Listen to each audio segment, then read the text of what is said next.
that's where you have to respect LeBron because he's really not a cold-blooded, like ice in the veins, black mamba, black Jesus. He ain't like that.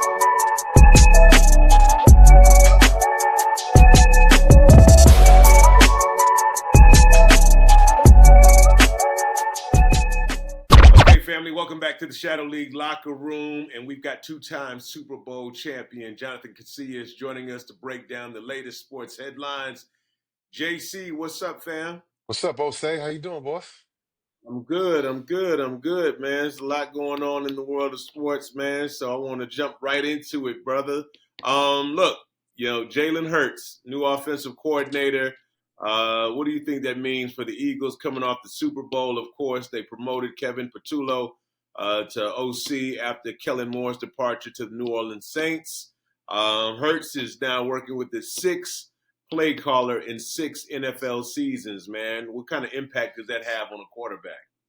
So, I mean, it probably has a lot on the quarterback, but I mean, as you can see, Jalen Hurts, so 6 and 6 years, so that mean he was 5 in 5 years, and he went to two Super Bowls, right? So it's like, Yeah, and he's been playing, I think he's been playing good football throughout his entire career, regardless of, the offensive coordinator, regardless of coaches, regardless of who's around, who he's throwing the ball to, but now you got AJ Brown, top receiver in the league. Devontae Smith, him and T. Higgins, I think those are the best number two receivers in the league, are number ones on any other team. But he's up there in that category. And Saquon Barkley, the best running back in football, with a stout yeah, offensive line. That helps, yeah. Osei. That helps when you Yeah. trying to learn a new offensive scheme and maybe new culture, whatever the case is, and new attitude, new Mhm. new concept of how you're handling first and 10, third down, whatever the case is.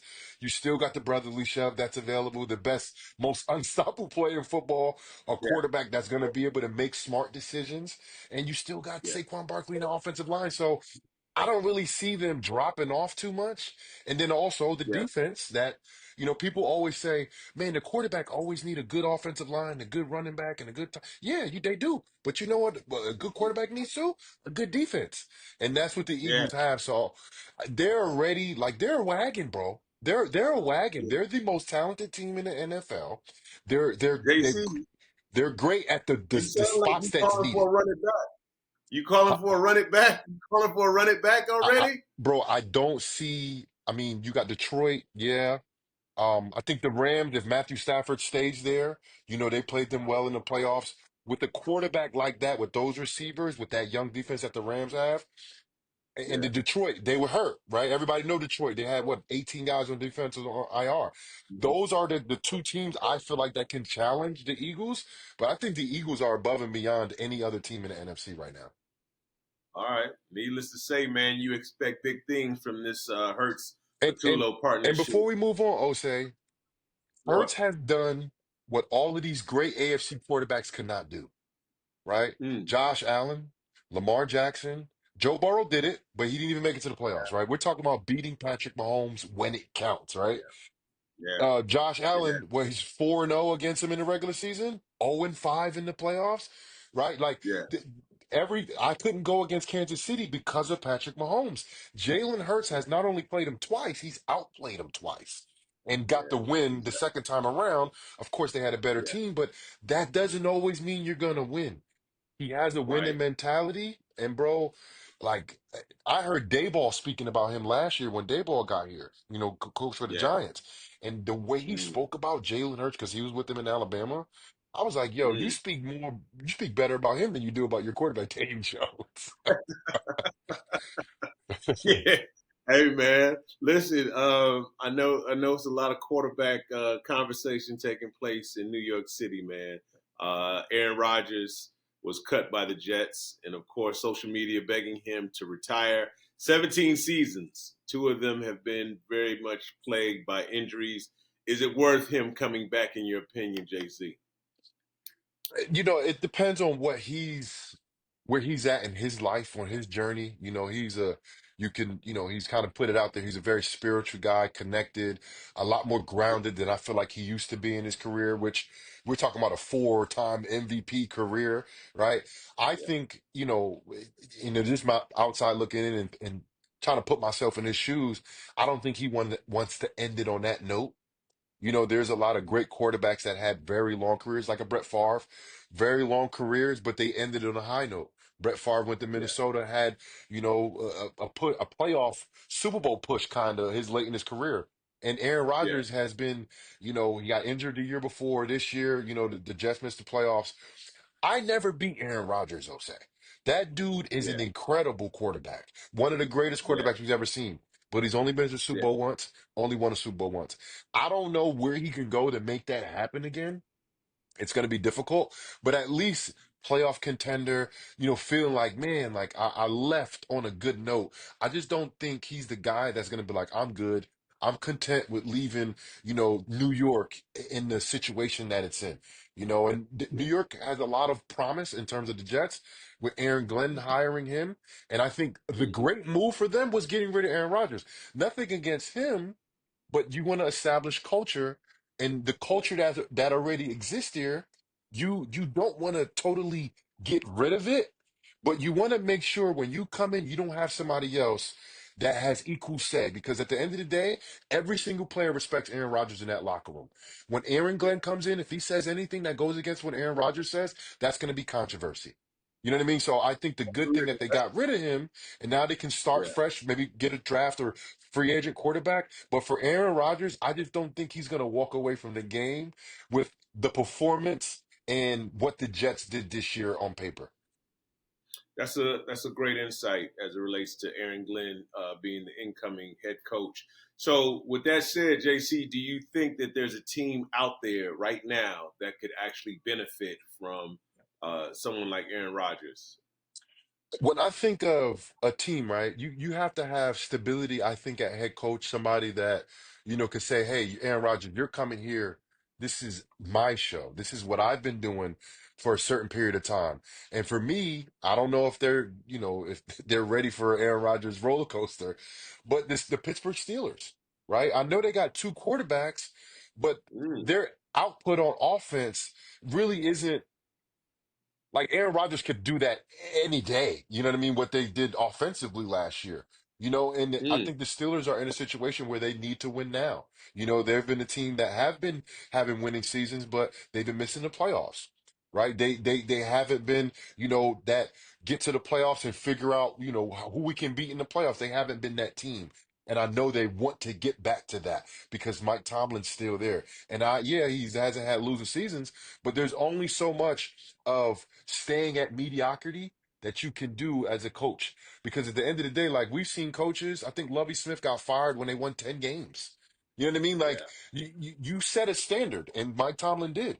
But if you're falling around or below that standard on a consistent basis, you're the one that set that high bar.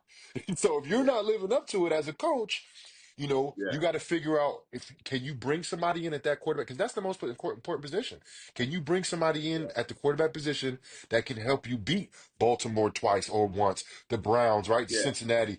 Can you win in your division and possibly make it to the playoffs? Aaron Rodgers, I think, can fit in certain places, and I think he's still a great quarterback. But who can take Mm. a big name, a big character, a big culture that comes in? If anybody that I can see do it, it's Mike Tomlin.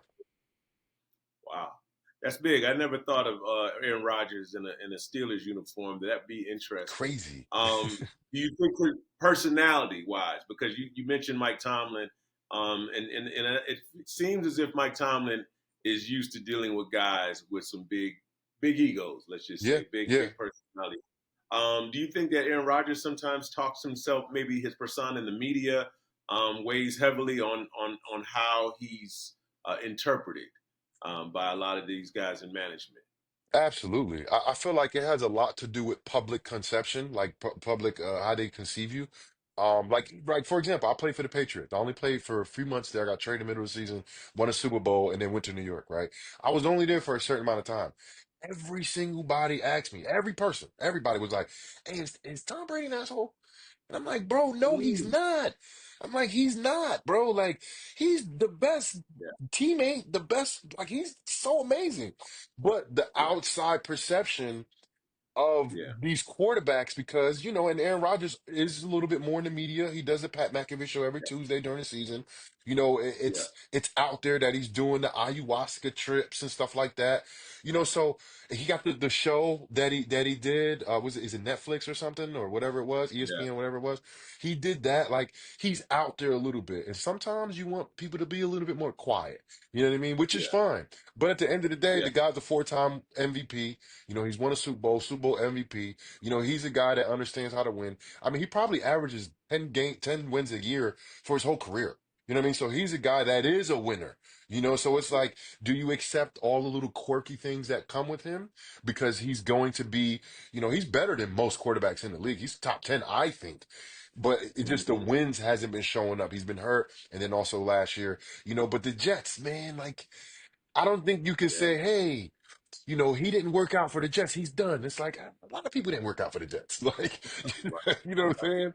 It's rough. Yeah, no, that's a tough one, man. And so I'm interested to see. I would like to see how he fares if he was able to go to a place like Pittsburgh. I thought that was an interesting point. Let's stay on the quarterback train for a minute, especially with the upcoming draft, man. And something that we spoke on a little bit earlier, with Jalen Hurts being on his sixth coordinator, is this situation with the draft with Cam Ward and Shador, right? So they've been seeing flip flopping a lot in the mock drafts, projected, saying who was the number one pick. One of the things I heard Dion say in speaking about Shador that I thought was interesting is how many coordinators he's been through, how many different scenarios he's been in, which seems to lend itself to what makes him such a great quarterback, I guess you could say. Now, what do you see? Based on teams and their needs today, who should be the first quarterback taken in this draft? Uh, it depends, man, because you're talking about who's the first quarterback, but those two quarterbacks, Cam Ward and Shador Sanders, I don't even think they're top three in terms of draftable talent, right? There are other guys at the top of the draft that potentially has, better projection and potential.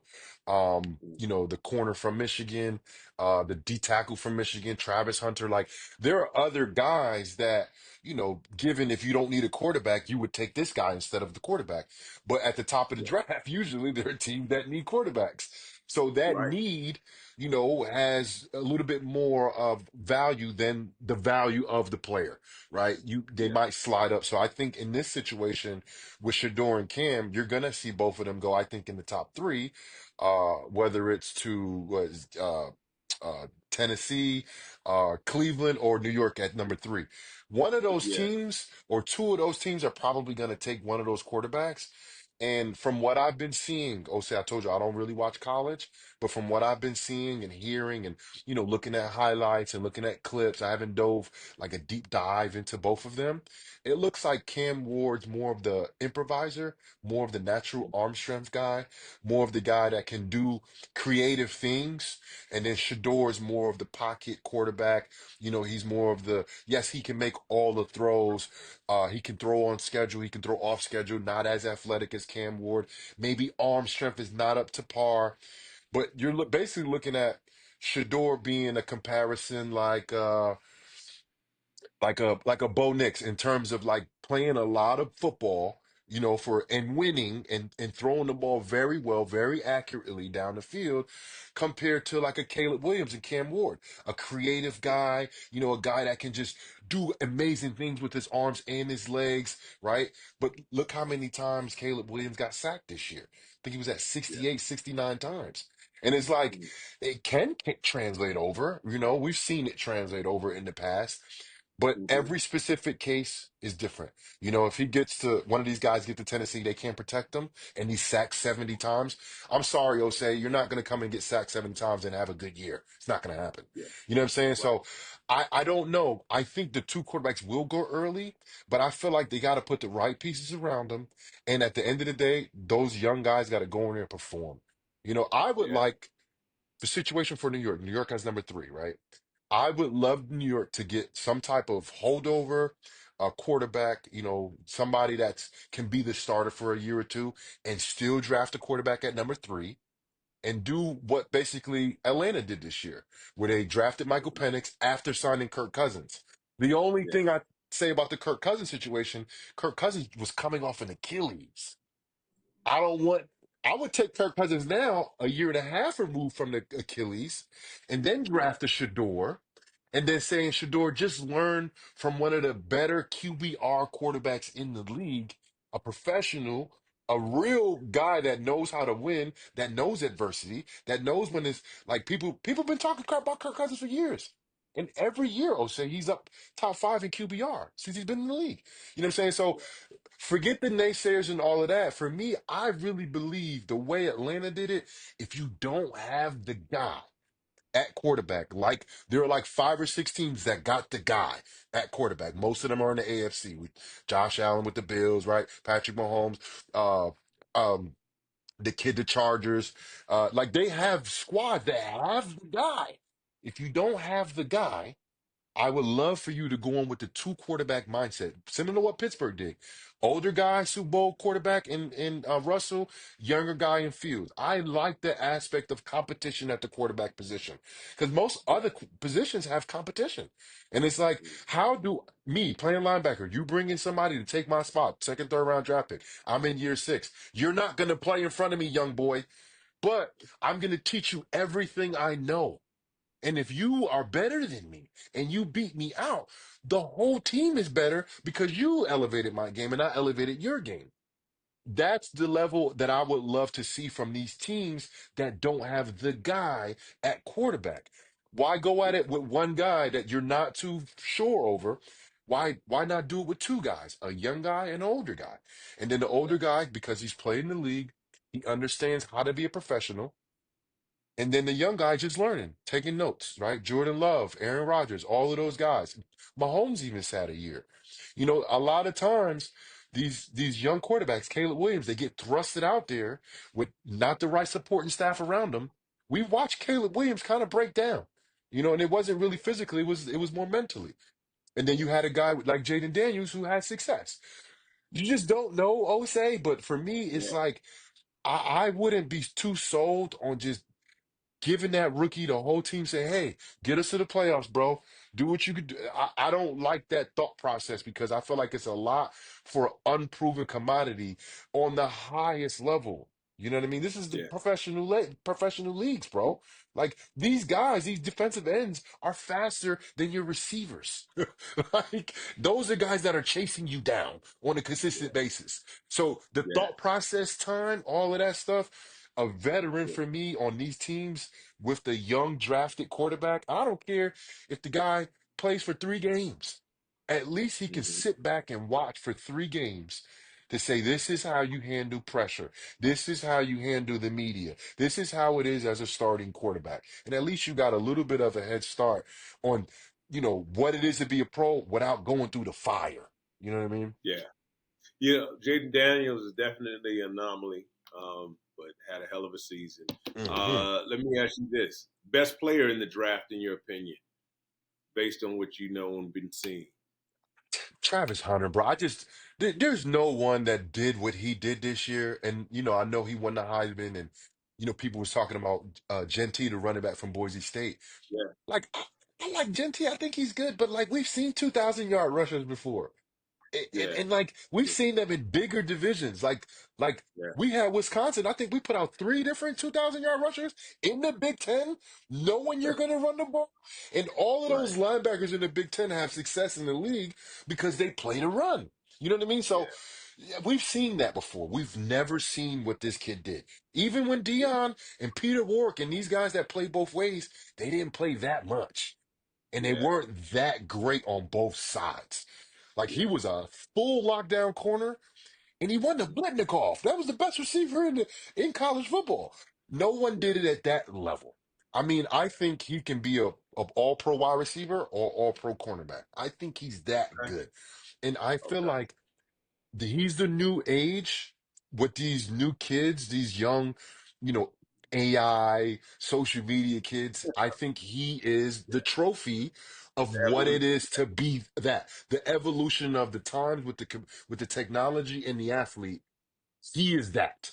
I think he Okay. is that. And he sounds like a great kid. I don't know about the relationship situation that he got going on, but he Right. sounds like an amazing kid that he's going to get to the league and he has that mentality like, I'm coming here to be that guy at whatever position I get drafted.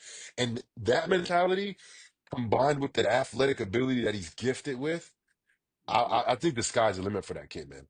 Yeah. Seems like he has a great attitude, man. Hmm. Let's jump into the fair foul, JC, man. Barkley. All right, we're coming off an All Star weekend. He said he doesn't even rank LeBron over Kobe because Bron is too nice to be the GOAT. All right, is that a fair take, or is Barkley, leaning too heavily on the old school biases? No, I think it's fair, and it is an old school bias, though. You know, like you got to understand who's saying it, right? Yeah, I grew up with LeBron's what 2, 3 years older than me, so when I yeah, grew up playing basketball, I'll say LeBron was the best basketball player in the world, right? When I was yeah, 17, you know, so I have a different view of LeBron than Charles Barkley does, right? Charles Barkley mm-hmm. grew up in the day and age of the bad boys in Different era. Detroit, Jordan, Yeah, and all of those guys, the fights, like the Alonzo Mourning, all of those. He grew up in that era where you had mm, to be like mean. You had to be almost like a gangster because there's yeah, gangsters out there that you're gonna play in the playoffs. It ain't like that no more, bro. It ain't yeah, like that no more, Osei. yeah, It ain't like that. yeah, So for me, I Charles Barkley, Shaq, all of those guys, they're validated in every point that they say because they played the game. Now they've been on this side of it for 20 years, but they're still fans of the game. So you gotta respect them, everything that they say. I think it's fair. I don't agree with it, but I do think it's a fair criticism. It's just a little biased because he was in the trenches. He was yeah, there 20, 30 years ago, banging with the big yeah, guys, literally fighting on the basketball court. You know what I mean? Like, nowadays, you have one scuffle, you're out for 20 games, right? It's so mm, different now. And I think it's fair because he has that, that background of tough physical basketball from the 80s and 90s. yeah. And Barkley wasn't a nice guy He when he was was in the not. league. He was He was not. not. But Jose, people do feel some type of way when they Yeah, see other athletes have success and they're the yeah, opposite of what they are.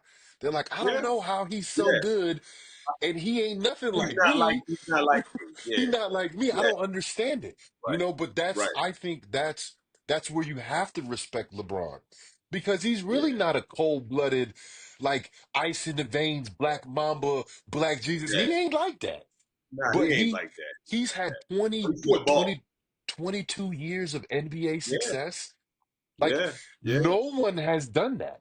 You know, yeah, Tracy McGrady, not Tracy McGrady. Vince Carter played 20 years. Dirk Nowitzki yeah. played 20 years. There are guys Yeah. that play 20 years, but on their 20th year, you don't even know they're in the league. You look on the bench, you be Right. like, oh shoot, that's Vince Carter on the Yeah. bench. Like, Right. no, LeBron's been starting at an all pro level, not all pro, all star. Sorry, I'm thinking football, all star Yeah. level for 20 something Yeah. years. So it's Yeah. like he's doing something right. You might not Yeah. like the way he's doing it, but he's doing something right.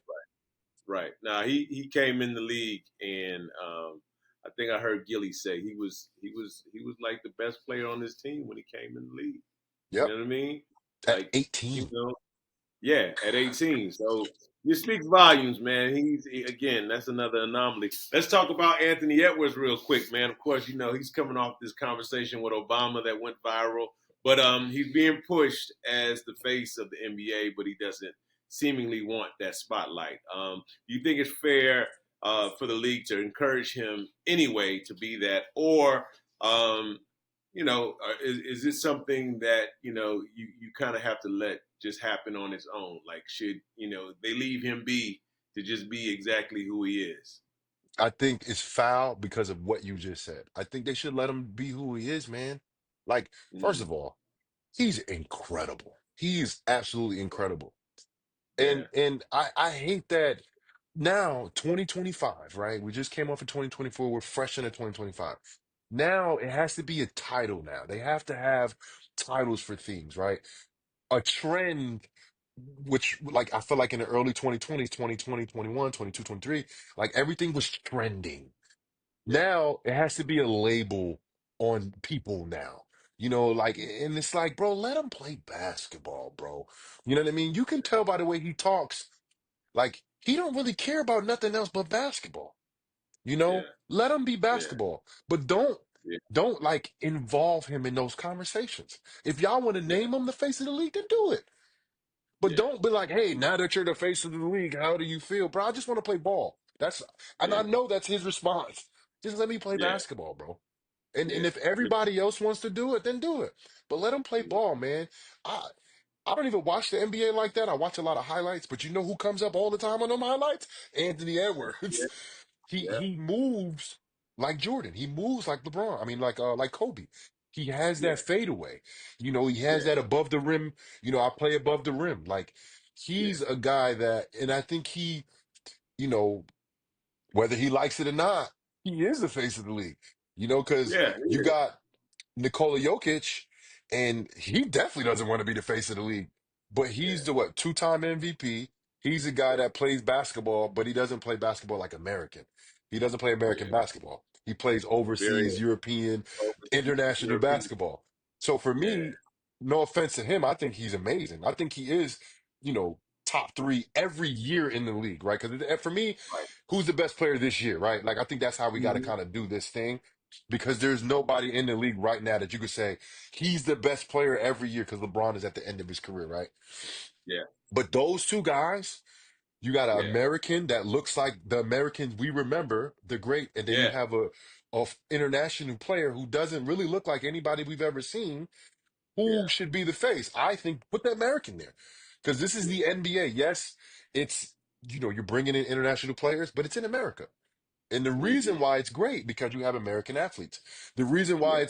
it's being so spread out because of the international athletes. I'm not taking nothing away from Jokic. I think he's fantastic, but he's not Yeah. American and he doesn't play Yeah. basketball like Americans. I think you Right. should have a guy that looks like guys that play American basketball. And I think that's it, Okay. man.